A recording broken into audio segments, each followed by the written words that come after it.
Hi everybody, happy Monday. I have moved the video I originally pre-recorded for today to Wednesday because it's not time sensitive.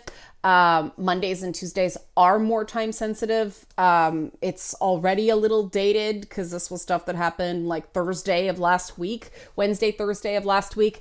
In some cases even a little earlier. So I didn't want it to wait too long.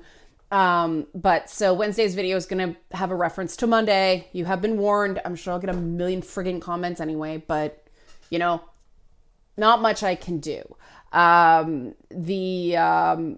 I'm talking about today, because the title of the video, what just happened? Come on thing. Sorry, there we go. I'm talking about the latest PewDiePie issue, that media outlets like Vox, the name's cut off, but this is from Vox, that media outlets took and ran with and made it into something it's just not, which is some sort of greater connection between gaming YouTubers and white supremacy, as they say here. PewDiePie is obviously extremely popular. More popular than most YouTubers, myself included, will ever be in our wildest dreams. Dude was right place, right time with the right branding.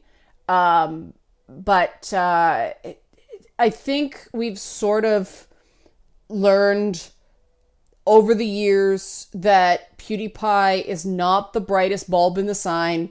That means he's not that smart. He is very impulsive.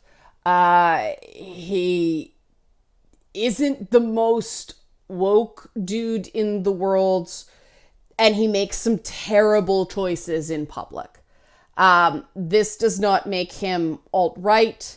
This does not make him some sort of Nazi sympathizer or white supremacist. This makes him, like a vast majority of the population, not the smartest, kind of reckless, something of a screw up. And I say this because this article deals with the fact that what he did this time, PewDiePie's oopsie, as he called it this time, was that he recommended a video about the Netflix movie Death Note. I am a fan of the Death Note anime, for the record. He linked to he endorsed the video essays on this channel, specifically one about the Death Note movie, I guess. But it says death. I could be wrong. Vox could be wrong. It could be the actual anime, not the live action movie they made. The problem with this channel is that it has bad things on it, like white supremacy and bad words, anti-Semitism, things like that. And apparently there was even some of it in that video. Now, I am going to give PewDiePie benefit of the doubt in this thing because I know I've watched a lot of videos, and a lot of YouTube content is rough around the edges, and so they'll say something that I kind of hits me between the eyes for a moment, but I've gotten so conditioned to it that I forget about it by the end of the video and go, overall, that was pretty good. So I suspect that PewDiePie, who seems to only half pay attention to any one thing at the best of times, I suspect he did the same thing. I believe it was an honest mistake. I don't believe it was a harmless mistake, as he thinks. But hey, I will say, if you're PewDiePie, you've done way worse and continued to survive and thrive. So, quite frankly, why would he give a crap? This is not where Vox stopped, though.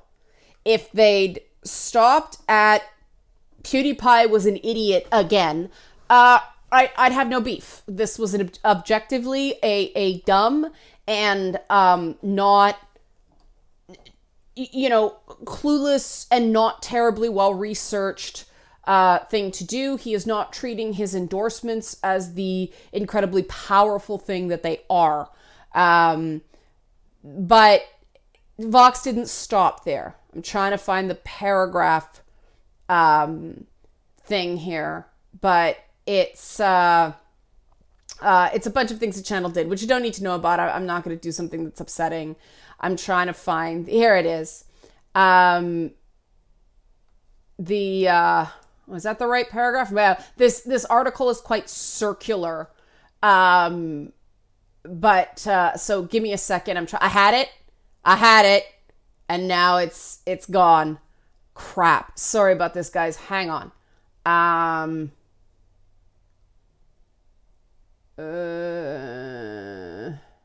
Well, I'm going to show you one thing because this is kind of boring. Here it is. Here's the first one. There are multiple points that make this point. It's, here we go. I'm highlighting it so you can see it. Here we go, the paragraph in question. If you think that's alarming, especially given the many teens and preteens who watch and are influenced by PewDiePie, you're not alone. In many ways, PewDiePie's trollish irreverence and offense-proof shock humor embodies a more pervasive overlap between YouTube's gaming culture and its alt-right culture. I'll read that again. Embodies a more pervasive overlap between YouTube's gaming culture and its alt-right culture. And the criticisms leveled at him in his role as YouTube's most popular creator represent what seems to have become a larger battle to reclaim YouTube culture, a battle that in recent months has come to a head around PewDiePie himself. I'm going to repeat that one line again. Embodies a more pervasive overlap between YouTube's gaming culture and its alt-right culture. Now, this is a beautiful bit of wordsmithing. It doesn't actually say that gamers are more likely to be alt-righters than the general population, but it certainly leaves people with that impression. And it goes on and on and on, similar things, referencing, Gab, referencing, they really pound home what the video does. And I don't want to do that because, first of all, it's awkward because I'm Jewish and a lot of the stuff is anti-Semitic. But it also is not relevant. It is possible to give PewDiePie the benefit of the doubt and believe he's just not smart. He's, a bimbo. And notice I use that as a gender neutral term. But he just is. He's not smart. He's not thoughtful. He's not, that's just not who he is as a person. We can treat this as a personal failing without going deeper and thinking he's some sort of active bigot. But they go on to accuse PewDiePie of a well-established larger pattern of affiliation with alt-right ideas and alt-right personalities. And again,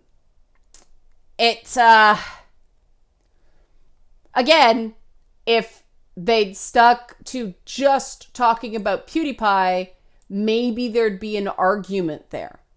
The issue I'm taking here is that they call out YouTube gaming.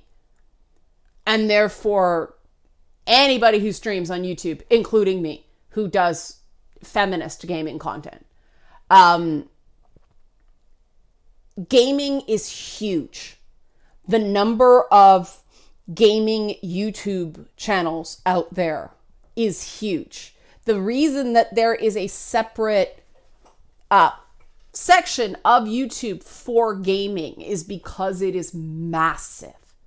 And to judge the entirety of YouTube gaming by PewDiePie is absurd, because PewDiePie is, by his very nature, an anomaly on many counts, in that he's more popular than the vast majority. You got 50,000 subs, you're doing really well. You got 100,000 subs, easy street. 300,000, oh God, the 76 million or whatever he's got, like, that is not reasonable to expect just through hard work. He got very lucky.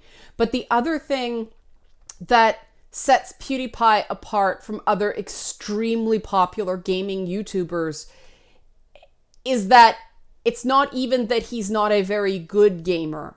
I have seen gameplay from him too often to just be a bad day that is objectively bad at playing games. He's an anomaly. He is not indicative of what the pathway to popularity on YouTube gaming tends to be. And so I don't think you can make the leap to a larger problem with YouTube gaming just because it is so big. And, YouTube gaming incorporates Anita Sarkeesian's work and my work as well. But are we going to claim that there's some sort of overlap between YouTube gaming and the feminist movement, the same way we'd say with the alt-right? We've named 2 whole personalities. I'm sure there are more. No, it's not seen as the same breath in that way. And this is I get angry every time this happens, and I need to find a way to express myself in a way that is just not ranty rage, which is funny, but doesn't do anything any good. And I got to be real careful with this stuff. But it's easy to draw a line between gaming and the quote unquote alt-right, because there not only is gaming still overwhelmingly male, especially game streamers, because let's face it, the female streamers are more on Twitch these days, better revenues for them. But it tends to be male. It tends to be white, though I don't think the male skew is as profound as the white skew. But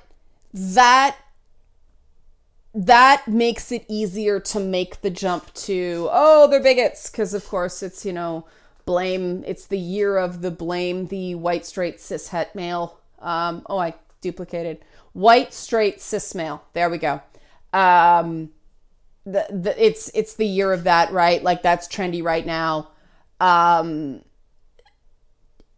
But, there is still the correlation, not causation, of the whole Gamergate thing and the involvement of Breitbart, and that made the connection to the alt-right easier to misconstrue. And the people that have a vested interest in making that connection don't listen to people like me who were there and bothered to speak to, I wouldn't be surprised if I talked to 1,000 gamers during Gamergate who were pro-Gamergate. And, I kept hearing over and over and over again, they don't like Breitbart. They don't agree with this stuff. They don't like the bigotry. They don't like the shitlord routine, but they're the only people defending them. And I warned them over and over and over again at the time that they were being used, that this was not going to go well for them long term, and that this was going to mean that other media outlets were not going to cover them positively or even fairly as long as Breitbart was involved. They were naive. They didn't listen. And the rest is I'd love to say the rest is history, but it's still going on. And the problem is that gaming is not going away. Gaming is really, really big. And this nonsense, all it's doing is alienating people, in some cases young people, in some cases young, vulnerable people. We are alienating them instead of bringing them in and having a productive dialogue and establishing a relationship with them so that we can stop them from being prey to white supremacist groups and, you know, things like that. Because if you watch any documentary, if you read any story about someone who joined one of those groups, they talked about the fact that they were looking for identity. They were frightened. They felt alone. And this gave them a sense of fraternity and belonging and an identity. And before gaming, they recruited people through heavy metal music. And I'm a fan of metal, okay? I do not believe that heavy metal music is the devil's music. I think it's some of the most complex music continuing to be composed, performed by some of the most rawly talented musicians out there. I mean, the galloping, the guitar galloping, that's incredible. I could never do that no matter how much I practice. The skill required to play good metal music is astounding. And, you know, hip hop used to be corrupting force on our youth and everything like that, but hip hop was not the white supremacist recruiting ground that metal music was. And it wasn't that heavy metal music has any connection to white supremacy. It's that heavy metal music was the place where a lot of lonely, frightened young white boys hung out. And gaming's no different. You know, that's the only overlap. That is the only connection. And it's not actually an overlap. It's that these groups that are looking for recruits are parasites on the pastime, on the art form. And the thing is, you can't actually get rid of this. You can only try to insulate people by offering them another community where they feel like they belong, that is a better option. They get all the benefits of joining a white supremacist group without any of the nasty racism or anti-Semitism, right? That's what we have to do. And articles like this that don't stick to PewDiePie, he's a public figure. All public figures, myself included, are subject to criticism. But lobbing a spitball at all of gaming is counterproductive. These generalizations do not help. And I'll stop there because this is like something I tend to rant on, but I think you get my idea, right? I'm going to plug the Patreon because I have to, because I need money. Moving day is tomorrow. Help support this channel. Become a monthly patron. Patreon.com/Leanna K. Thanks for watching.